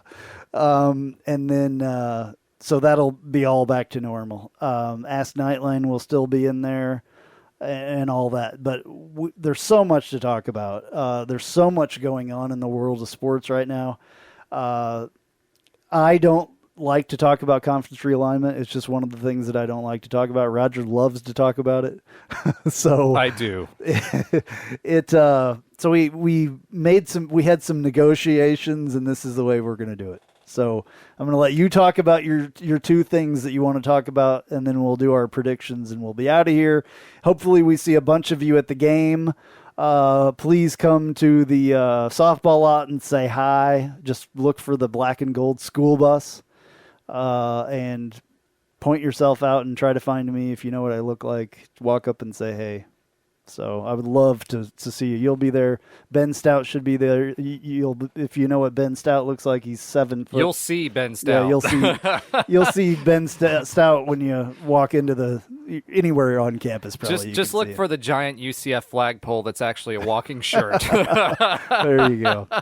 All right. Anyway, please come and see us. All right, go ahead. Yeah, so just, thinking about all those things, have your expectations changed for this season? Since when? Like what is the marker point for changed? Changed like from last season, changed from since we just talked about Boise?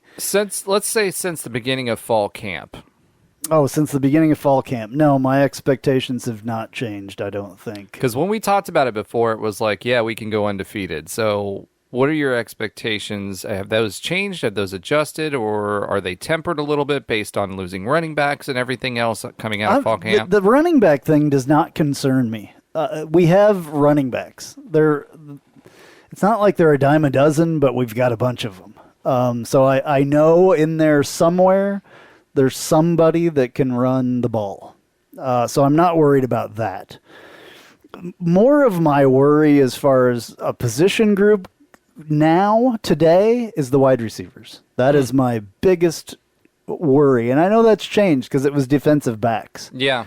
I think that is a little bit more solidified than it was before. So my big worry is who is going to catch the ball, because I know Dylan can really sling it. You know what I'm saying? We have that weapon.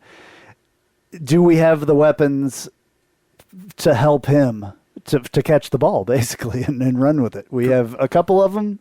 We have a bunch of different people. I cannot wait to see the depth chart, number one. That is like, I will be refreshing on Tuesday and Wednesday, Monday, Tuesday. I will be refreshing to get that depth chart. I cannot wait to see who is where and the surprises there will be, because there will be surprises. Trust me. I agree with that. So I don't think my expectation has changed so much. I just, my questions have changed more than anything. That's a good way of putting it. My expectation still is 10 or more wins, because we talked about this earlier in Ask Knightline. And I mean, we have to have a 10-win season. The expectation every year, I believe. From here on out, and it was before, but it wasn't. It's still not the most realistic expectation. The expectation should be to go undefeated every year, but it's not super realistic. It's not. No, but we've proven that we can consistently get 10-win seasons. So I think that's the baseline for us. Some programs it's get bowl eligible. For us, I think it's 10-win seasons. Yeah. I mean, yes, and win that bowl game. Yes. Don't get embarrassed by BYU. Go to a bowl game and win it with at least 10 wins. That's the expectation. Every team, most years, and I've said this over and over and over and over and over since the undefeated seasons, it's not very likely that happens. I know people hate to hear that, and a lot of people disagree, but it's just, if you've been around football as long as I have, it's not realistic to have that expectation all the time, even though we would all love to have that expectation and for that to be the expectation. It's just not reality. So 10 wins, win the bowl game, and that bowl game hopefully being the Fiesta Bowl, the Peach Bowl, one of those big ones, if not the National Championship tournament, or whatever it's called. Invitational. What about you? I think expectations for me have been tempered a little bit, and I will say that I think reality set in a little bit more for me as the season went on. Not season, but camp has gone on. Damn, that was fast. Yeah. Yeah. It's over already? Yeah. How'd we finish? That happened. No. But, just understanding and just thinking about, hey, one of the things you guys have to remember is that we're putting the pieces together with new coaches, right? I know that they said they're going to adjust to our players, but there's still going to be some kinks to work out. Now, players and the team will get better in these new systems as they go on, but some of these players we brought a lot of transfers in, so they weren't even at our school, let alone in our system. So, there's going to be some goof ups and whatever, but I do think we had the horsepower to at least go a 10-win season. I'm going to say 11-win season is my expectation at a minimum. So that's where I'm going to go with that. Now, moving on, one of the hot topics as of late, and you've heard us talk about it several times, has been the stadium naming thing.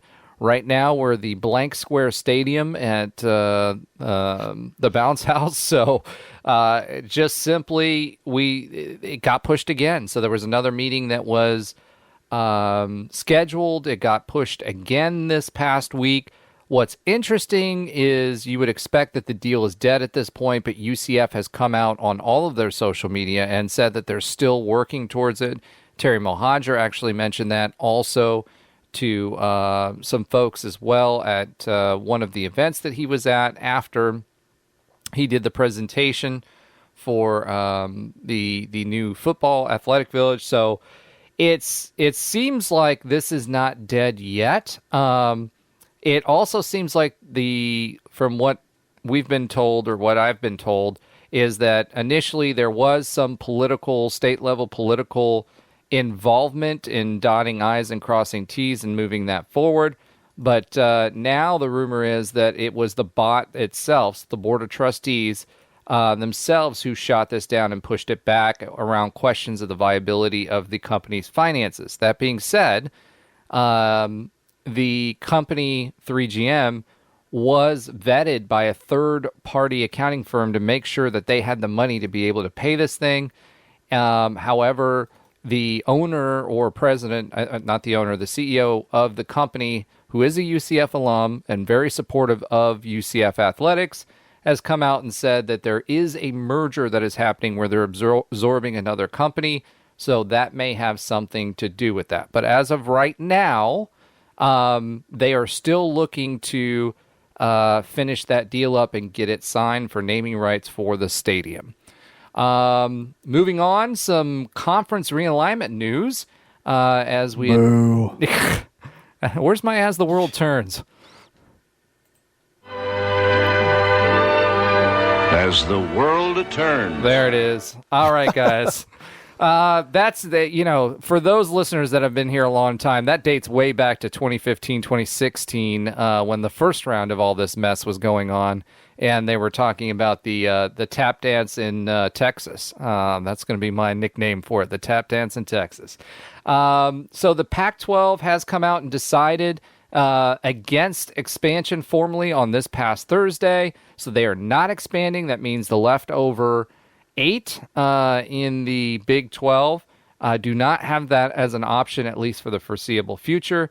Texas Tech AD Kirby Hocutt, who was supposedly trying to position himself for a Pac-12 invite, came out to the media and said that a 4-member expansion committee has been formally formed. They include Kansas, Texas Tech, Baylor, and Iowa State as members of that committee. So these are the folks that are going to be officially going through the process of trying to vet people. The timing was not mentioned at that point. There have been several reports from national writers that have said that they've talked to ADs and that the Big 12 had BYU as their number 1 on the list from a TV value perspective. They're ones that, at the last go-round and this go-round, they provide the most value for TV, which makes sense because they have their own contract with ESPN currently.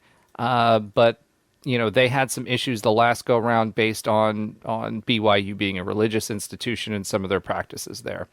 In addition to that, the Big 12 has officially hired Oliver Luck as a consultant to the process of expansion. He's very experienced in this. He was the AD at West Virginia during the last round of expansion as well, and is very well thought of. He's also UCF friendly in the past. So when we were going through this in 2016, he made several statements that were friendly to UCF. So he obviously has, at least at that time, seen value in our candidacy for Big 12 membership. So that's a very interesting development and hopefully bodes well for us if we choose to go down that path. And lastly, Texas Tech AD Kirby Hocutt stated that they will focus on football brands and large, passionate alumni bases. And who does that sound like? Yeah, that helps. Yeah, I think that's us. Well, yeah. All right, good. Okay, well, good job there with that. All facts. That's an inside joke, guys. I do have one thing out of the NCAA that I do want to mention. The NCAA has all but signed the ability to expand the signing limit for this year only to 25 players. So basically today, you can only sign 25 players in one signing class, no matter how many people you have on scholarship. With the new transfer portal in place and people moving around, that means you can't sign more than 25 players to replace the people that have transferred out. So what they are proposing and what they're going to be doing is that they're going to be adding spots back for those. So you can sign more than 25 if you had someone who transferred out on your scholarship. So if you had 2 players leave, you can now sign 27 for the upcoming class. And this is a stopgap measure, as they will be adding something like this, in their own words, to the legislation going forward.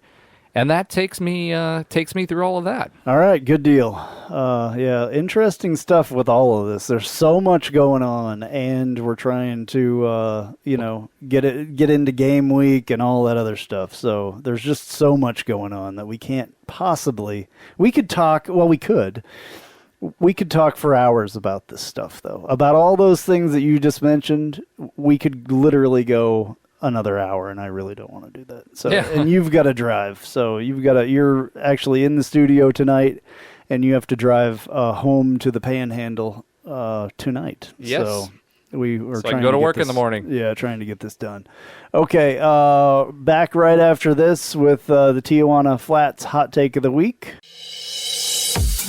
I'm Jeff Allen. Join me each and every week on the Knightline Sports Network for the AAC Report. We bring you in-depth coverage of each school in football, basketball, baseball, softball, soccer, golf, tennis, and more, as well as bring you insider interviews and focus in on the biggest games and news of the week. That's all right here each week on the AAC Report, only on the Knightline Sports Network.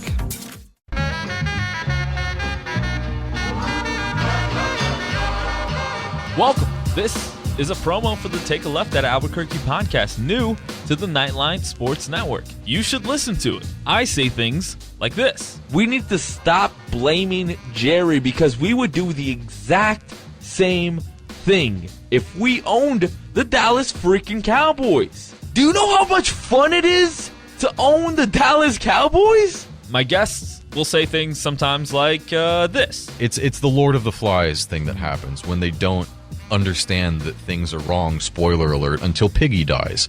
Yeah, Lord of the Flies has been out for like 100 years. I don't even know. Yeah. Sorry to everyone at home who I spoiled the book for. A book's been out for like 90 years or something. And sometimes, rarely though, I'll say really stupid things like this. If they don't make it out of the West and the Raptors get to the finals, I will go on either this show or whoever's show and say that Kawhi Leonard is overrated because I have too much evidence of it. New episodes drop every Friday with me and some of my good friends right here on the Knightline Sports Network. Welcome to the Tijuana Flats Hot Take of the Week. Visit TijuanaFlats.com for takeout or delivery, or visit your local Tijuana Flats. Tex-Mex for everyone.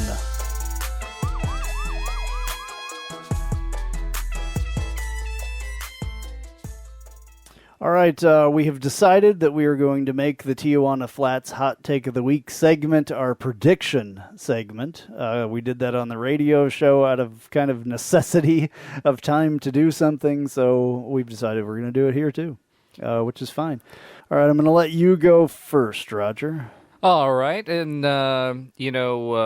innovation is bred by necessity, and I do think it's actually a great idea to do this week in and week out. So for my Tijuana Flats Hot Take of the Week, my score prediction is 38-28 good guys. UCF wins. All right. I'm going to go with 48-32 was my prediction for UCF. I think we're going to try to score some points in there. So and we can mention Ben's as well. What was Ben's on the radio show? Well, he's the one keeping track, so I didn't keep track of his. No, I thought you had it on there. No, I had Chase's, mine, and yours. Oh, I didn't grab I'm sorry. his. Yeah, so we gave this in Chase's segment as well, I think, right? Or Chase gave his, I guess. I don't know. I'm confused. We've done so much radio and podcasting today that I'm totally confused about what I said on what show, which shouldn't come to any shock to most of you. So it's all good. All right, back with news and notes. And now, news and notes from the world of UCF sports.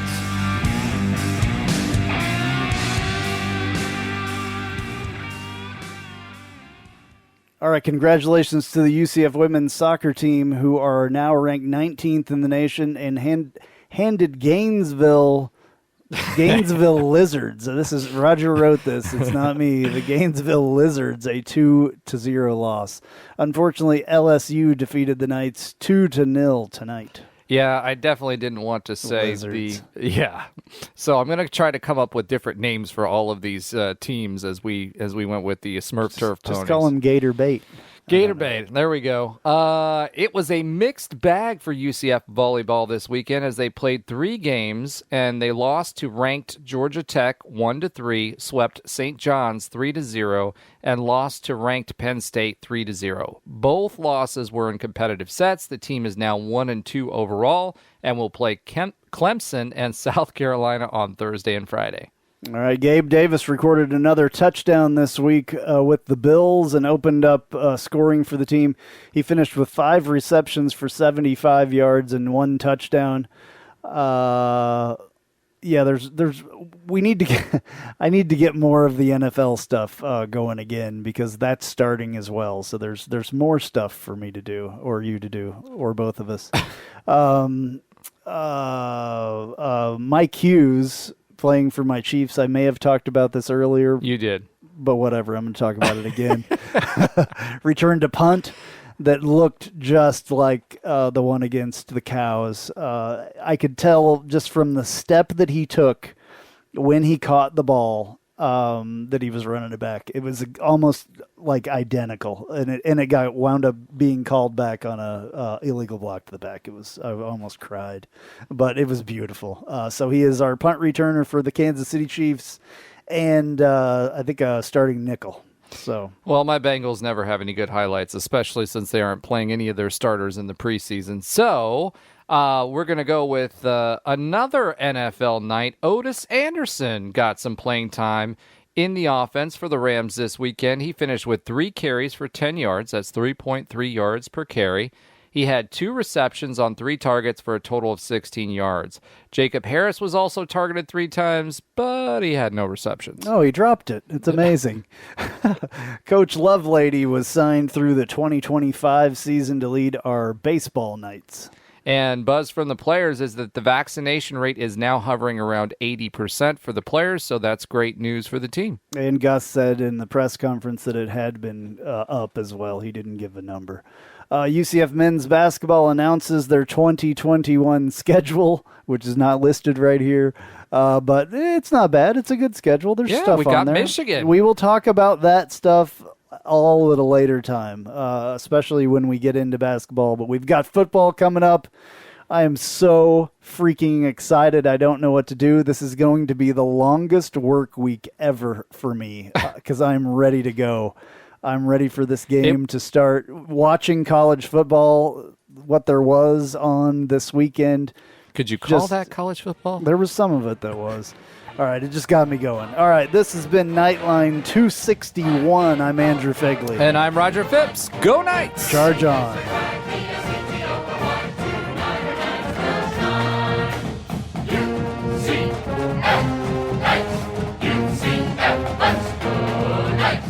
UCF, charge on to the field. With our spirits, we'll never yield. Black and